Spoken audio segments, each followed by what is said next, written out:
Israel की नजर Gaza पर 24 घंटे टिकी रहती है। गाजा में क्या हो रहा है, गाजा के लोग क्या कर रहे हैं, इसकी पल पल की खबर इजराइल के पीएम नेतन्याहू को रहती है। लेकिन अब नहीं रहेगी, क्योंकि नेतन्याहू के प्लान पर पानी फिर गया है। दरअसल इजराइल अब तक गाजा और गाजा के लोगों की जानकारी के लिए एआई का इस्तेमाल कर रहा था। दावा किया जा रहा है कि इजरायली सेना क्लाउड कंप्यूटिंग और आर्टिफिशियल इंटेलिजेंस यानी एआई का इस्तेमाल गाजा में फिलिस्तीनियों के सर्विलांस के लिए कर रहा था, ताकि वो गाजा के लोगों को सुरक्षित रखने वाले हमास के लड़ाकों पर हमला कर सके। लेकिन अब इजराइल गाजा के लोगों की निगरानी नहीं कर सकेगा। ऐसा इसलिए क्योंकि माइक्रोसॉफ्ट ने इजरायली सेना की एक यूनिट को अपनी कुछ सेवाएं देनी बंद कर दी है। जी हाँ, माइक्रोसॉफ्ट ने ही ये बड़ा दावा किया है कि इजराइल गाजा में कई बार हमले करने के लिए उसकी तकनीक का इस्तेमाल करता है और इसलिए ही इन सेवाओं पर रोक लगा दी गई है।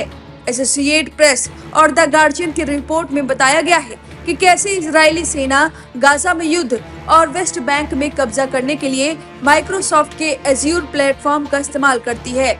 माइक्रोसॉफ्ट के प्रेसिडेंट ब्रेट स्मिथ ने एक ब्लॉग पोस्ट में बताया कि सेवाओं के नियमों का पालन के लिए यह कदम उठाया गया है। एपी की यह रिपोर्ट में दावा किया गया कि माइक्रोसॉफ्ट डेटा के मुताबिक इजराइल गीगाबाइट्स में स्टोरेज का इस्तेमाल कर रहा था। इसके अलावा लैंग्वेज ट्रांसलेशन के लिए भी एआई सेवा का इस्तेमाल करता है। एज्योर के जरिए वह सारी जानकारियों को इकट्ठा करता है, इसे ट्रांसलेट किया जाता है, यहाँ तक कि फोन कॉल और टेक्स्ट मैसेज को भी सर्विलांस पर रखा गया है।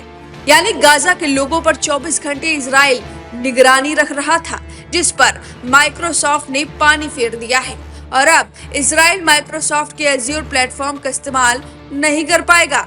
वहीं आपको बता दें कि माइक्रोसॉफ्ट से पहले इजराइल को अमेरिकी राष्ट्रपति डोनाल्ड ट्रंप ने झटका दिया है।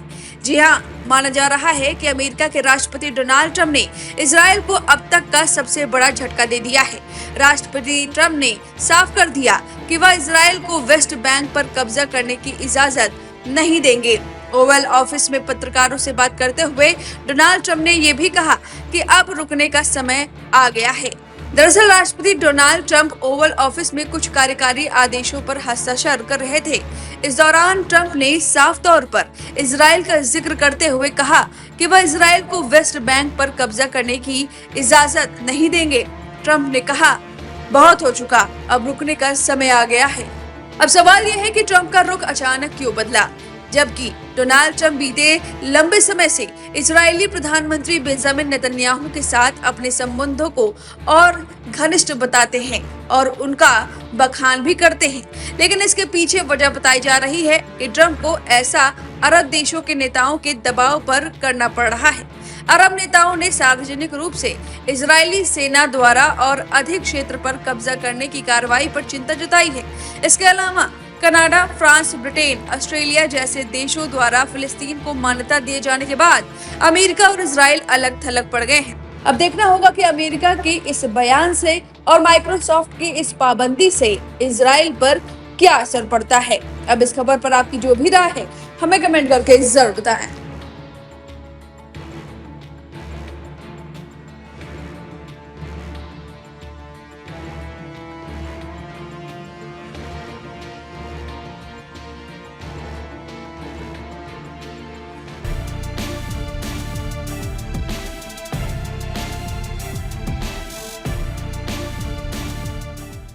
अमेरिका ईरान से न्यूक्लियर डील करने के लिए बातचीत करता रह गया और दूसरी तरफ रूस ने एक बड़ा खेल कर दिया। जी हाँ, जहां एक तरफ ईरान को रूस से MiG-29 फाइटर जेट्स मिले हैं और सूत्रों के मुताबिक रूस Su-35 जेट्स और S-400 मिसाइल सिस्टम भी ईरान को सौंपने की तैयारी में है, तो वहीं रूस और ईरान ने ईरान में छोटे न्यूक्लियर पावर प्लांट्स बनाने के लिए एक बड़ा समझौता कर लिया है।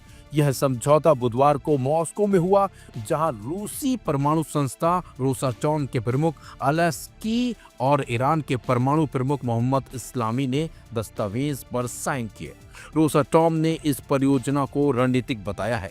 ईरान के उपराष्ट्रपति मोहम्मद इस्लामी ने इस पर बताया कि ईरान की योजना 2040 तक 20 गीगावाट परमाणु ऊर्जा बनाने की है। इसके लिए 8 नए परमाणु संयंत्र बनाए जाएंगे।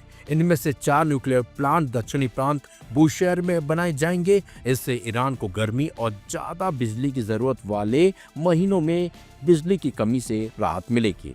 फिलहाल ईरान में सिर्फ एक परमाणु संयंत्र चालू है जो दक्षिणी शहर बुशहर में है। इसे रूस ने बनाया है और इसकी क्षमता 1 गीगावाट है। रूस और ईरान के आपसी संबंध मजबूत हैं। रूस ने अमेरिका और इजराइल की ओर से ईरानी परमाणु ठिकानों पर किए गए हमलों की भी आलोचना की थी। 13 जून को इजराइल ने ईरानी परमाणु ठिकानों और मिलिट्री बेस पर एयर स्ट्राइक की थी। इस हमले में ईरानी आर्मी के टॉप कमांडर और परमाणु वैज्ञानिकों समेत 1000 से ज्यादा लोग मारे गए थे। ईरान ने मिसाइल और ड्रोन हमलों से इसका जवाब दिया था, जिसमें दर्जनों इजरायली लोगों की जान चली गई थी। अमेरिका ने भी ईरान के 3 परमाणु ठिकानों पर बमबारी की थी। ईरान का कहना है कि उसका परमाणु कार्यक्रम पूरी तरह शांतिपूर्ण है।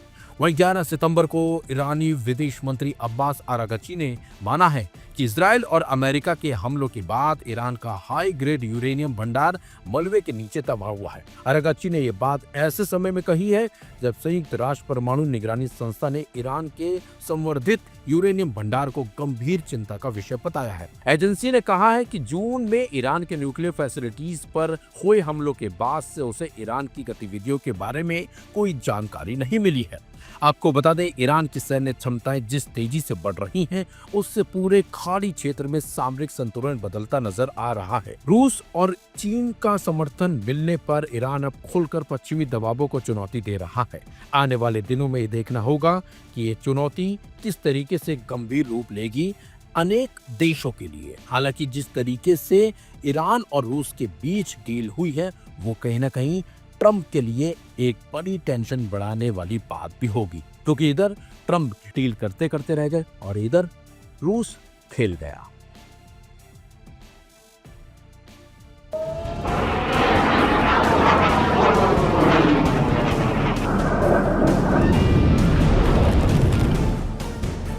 मिडिल ईस्ट जंग का वो मैदान जहां ना जाने कितने निहत्थे लोग मारे जा चुके हैं और ना जाने कितने लोग घायल हो चुके हैं और ना जाने कितने लोग बेघर हो चुके हैं। लेकिन जंग का यह मैदान शांत नहीं हो रहा। इसी बीच मिडिल ईस्ट में खुफिया जंग ने अब नया मोड़ ले लिया है। ईरान की खुफिया एजेंसी ने एक ऐसा दावा किया जिससे इजराइल में हड़कंप मच गया और नेतन्याहू के साथ साथ इजरायली सेना की नींद उड़ गई है। दरअसल ईरान की तरफ से दावा किया जा रहा है कि उसने इजराइल के परमाणु हथियार कार्यक्रम से जुड़े करोड़ों पन्नों की सीक्रेट जानकारियों को हासिल कर लिया है। इसमें डिमोना न्यूक्लियर प्लांट, वैज्ञानिकों की जानकारी और अमेरिका इजराइल सहयोग के दस्तावेज शामिल होने का दावा है। हालांकि इन दावों की स्वतंत्र पुष्टि अब तक नहीं हो सकी है और ना ही लाइव हिंदुस्तान इसकी पुष्टि करता है। लेकिन इससे क्षेत्र में तनाव एक बार फिर भड़क उठा है।